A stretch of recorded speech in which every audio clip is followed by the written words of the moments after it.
It's a real shame that GM's Quadrasteer system lasted all but a couple of years because it was simply amazing. Having nearly an identical turning radius to a little 3-door Saturn and a half-ton is incredible. Adding to that, this system was offered on one of the best GM truck platforms to exist. And so not only will we get to go over a really cool system and understand why it failed, but we also get to see pictures and videos of some great looking trucks. If you aren't already subscribed, why not click that button? It's my goal to get to 50K before the end of the year, because if I do, I'm going to surprise the old lady with a little trip. I appreciate you all tuning in, and I hope you all liked the video on a system that didn't deserve to be dropped so soon. Look at the ass end just kick out.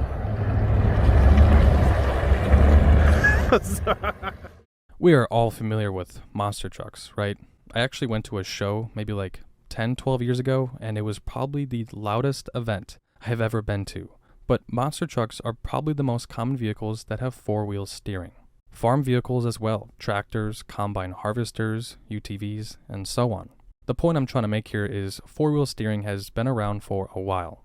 Later on, I'll go over other companies that had four-wheel steering since the mid-80s, but GM was one of the only companies to offer it with their full-size trucks. As a matter of fact, it's the only large-scale application used on consumer trucks in North America.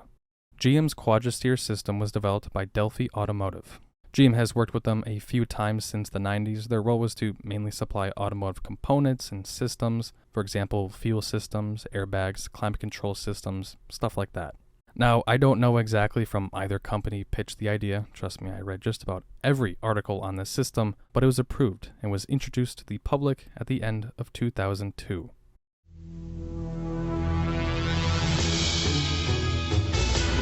Introducing the world's first truck with four-wheel steering. The new GMC Sierra Denali with 325 horsepower and Quadrasteer. Beats everybody, forwards and backwards.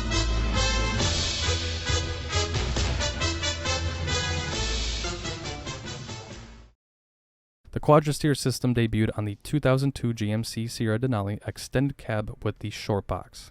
Gary White, who I can't find a picture of, so we'll just use this, was a vehicle line executive for GM's full-size trucks and had this to say: Quadrasteer is truly a game changer. Although four-wheel steering has been available in cars, this is the first application in trucks, where the benefits are even more apparent.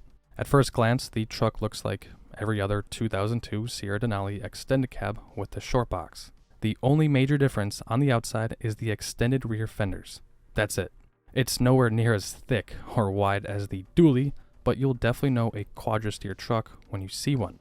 If you're familiar with these systems, then you'd be able to point out the second most noticeable difference, and that being the marker lights. Zooming in here, we see the three on the top, one large one in the middle, and two smaller ones to the left and right of it, and if we move down, we see another one near the fender. These marker lights were required due to the Quadrasteer's rear track being greater than 82 inches. And lastly, some models had a Quadrasteer badge on the C-pillar, but apart from those three minor differences, that's it. While this system initially debuted on the GMC Sierra, consumers could option it in on 2500 Suburbans and Yukons, as well as Silverados.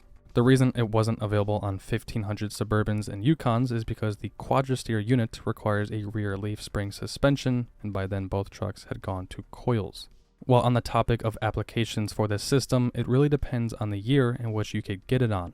For 2005, it could be had on 1500 Silverados with the extended cab and standard box, and also 1500 HDs with the crew cab only. For 2004, it could be had on 1500 Silverados with the extended cab and short box, and 2500s with the crew cab and short box. Also, only certain trims could have the option for Quadrasteer for all four models. The point being, different years had different body styles that could be had with Quadrasteer, as well as limited to specific trims. I don't want to sit here and go over each year for both the Silverado and Sierra, but if someone does want to comment on the exact specifics, that would be greatly appreciated. As for the engines, I'm pretty sure it was limited to the 5.3 and 6-liter V8 only. I feel as if I talked about everything other than what this system actually does. I do have chapters in the description to help navigate not just this video, but all of my videos for your convenience. What this system ultimately did was it allowed the rear wheels to turn in coordination with the front wheels. Looking at this diagram, I know it's blurry, but it explains the direction the wheels turn depending on the speed. At low speeds, the rear wheels move opposite to the front, moderate speeds they are in the middle, and at high speeds they are synced. This image here really highlights the benefit of this system. We have the Dodge Ram's turn radius at 52.3 feet, the F-150 at 50.4, the Tundra at 44.3, and the Saturn 3-door at 37.1, just 3 inches greater than the Sierra. The rear wheels turn in the opposite direction at a maximum of 15 degrees or 12 degrees in trailer mode, which is nearly a 20% decrease in turning radius. I mean, come on, even if you aren't the biggest GM fan, this is pretty incredible. Having this smaller turning radius is especially useful for those who tow boats, fifth wheels, farm equipment. The people who have owned these will let you know all about it in the comments because they praise this system. Being able to do a U-turn on a small street with any one of these vehicles is a neat sensation, as someone in a forum referred to it as. At higher speeds, the system will turn the rear wheels slightly in the direction of the front wheels to increase stability and control. For example, when you're switching lanes on the highway, instead of the truck and trailer bending in the middle, they pretty much move together. I should also mention that this system increased towing capacity from 8,700 pounds to 10,000. Quadrasteer is operated via a control panel on the dash. First is two-wheel steer, this is what I assume most would have it set on, four-wheel steer, and four-wheel steer tow. Now, I'm assuming most of you watching haven't pulled a boat or a fifth wheel, but for those of you who have, doesn't this system seem awesome? So if this was such a compelling option, then why did it only last a few years? To describe it in one word, it would be cost. The Quadrasteer system was too expensive for consumers. In 2002, it roughly set buyers back $6,000. In 2024, that's almost $11,000, and that's without dealer markups. That's in the same territory of opting in for the Duramax diesel for some of the truck configurations. In 2024, luxury trucks seem to be everywhere, and people are more willing to pay top dollar for them, pay more for convenience and comfort. But back in the early 2000s, luxury trucks were just getting introduced, and people didn't want to pay for such an expensive add-on. Despite Quadrasteer being available on their heavy-duty models, popular with the towing crowd, it still wasn't chosen. Furthermore, there was more profit to be made on a Z71 non-Quadrasteer truck, and that's what was pushed out, according to a retired GM service tech.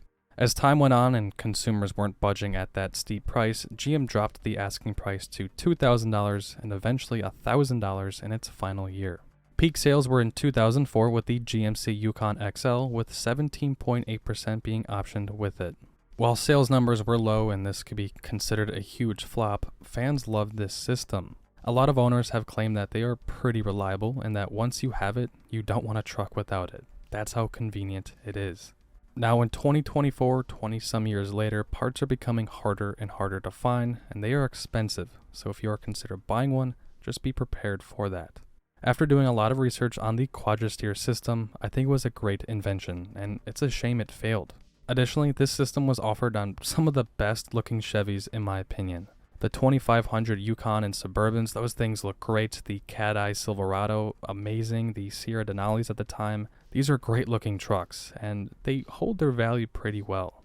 So I said at the beginning that four-wheel steering has been offered since the mid-80s. Nissan had a system called HICAS, or High Capacity Actively Controlled Steering, for a few of their cars up until 2010. Notably the 300ZX and some GTRs, but also the Infiniti J30T, one of the most interesting cars to come out of the 90s. The Infiniti J30 is such an oddball of a car, and I think it's so ugly that I like it. This was a very unique system that deserves its own spotlight, and what I just mentioned is just the tip of the iceberg of it. The HICAS system was more performance-focused, while the Quadrasteer system was more utilitarian-focused, and I think both were neat inventions, but one wasn't as successful as the other. And there you have it, an entire video on a four-wheel steering invention from GM. I'm excited to read all of your comments, especially from the owners of these. They will help paint an even better picture of what this system was or is like. That's going to wrap it up for this week's video. Let's try to get to that 50,000 subscriber goal so I can take the lady on a trip of her choice. Thank you all for watching, enjoy the rest of your week, and I will try to see you all next week.